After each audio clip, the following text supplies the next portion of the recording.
Hello all, name's Dave Brion.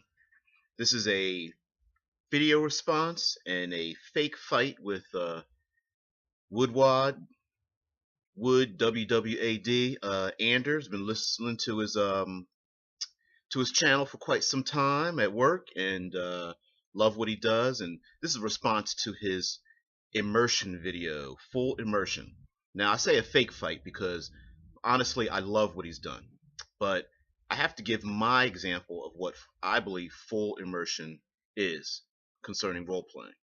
And my description of full immersion is people who play the game, the characters, the GM, everyone reacting and acting to the situation at hand concerning their own personal experiences and the environment and the PCs and NPCs they encounter, despite any rules of the system.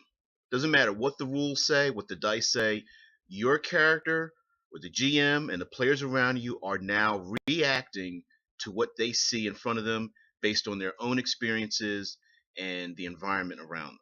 So who cares about initiative? Who cares about how much damage a creature does, or what level your character is, or any of those things? Throw the paper away. Is your character scared?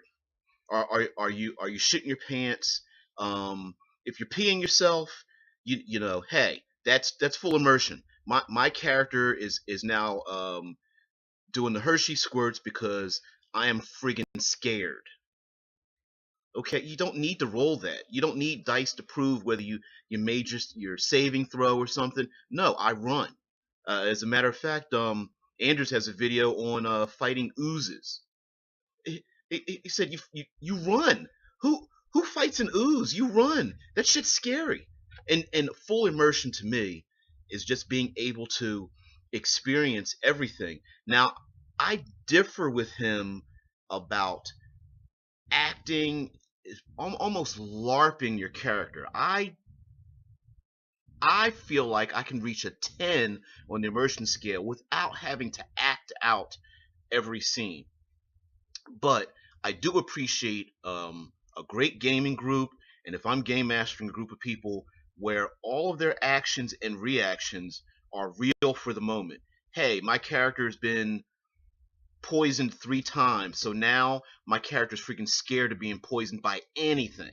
Doesn't matter if he's a paladin, doesn't matter if his saving throws are out of this world. He's got a plus 86 he's got a 46 con.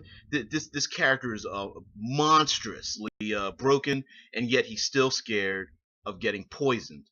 Okay, those are reactions. Those are things that happen to characters, and I love people that play characters that react well with each other. Um, hey, maybe are the goblins scared because this character just took out 3 of his friends? Well, the goblins may be scared. Hey, only a couple of seconds of combat just happened and 3 of his buddies die. What do the others do? When you see one of the player characters is a mage and casts a spell to scare off the bad guys, are the other players in a group just as in awe? Maybe they have a little fear of this guy. Hey, wait a minute, he just cast fire out of his hands and light shot out of his eyes. Maybe this is somebody to be in awe of, or be scared, or to have a little little worship there. Hey, maybe people start following him around, and other player characters are like, hey, this is a guy I'd really like to learn from. All kinds of immersive situations where characters can grow. One of the things that I despise about some players is that they create characters that are static, that they're carved in stone. They have no growth. And to me, full immersion is characters that have plenty of growth. Yes, you want to create a character that has a full background, but their future should be wide open.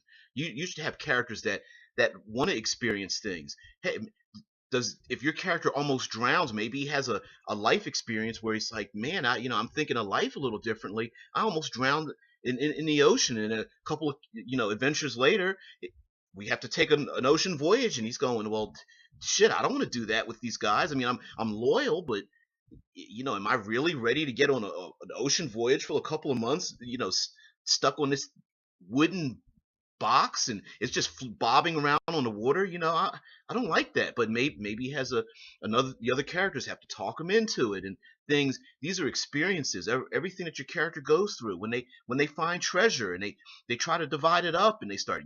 You got your arguer, you got that one character in the background. He's like, well, I'm the thief. I want to steal something, whatever. And then all of a sudden you get these things where the characters start to talk to each other and they're like, well, hey, he's the cleric.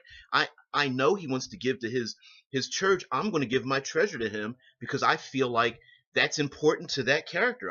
It's important to him. I'm going to give my stuff to him. He feels it's important and he's my friend and I'm loyal to him. And so my character reacts off of him. I think it's incumbent on every person at the table. If you got a player character, you must find a connection, at least one connection with every other person's character at that table. Make a connection. Hey, my character went to school with your character. My character came from the same village.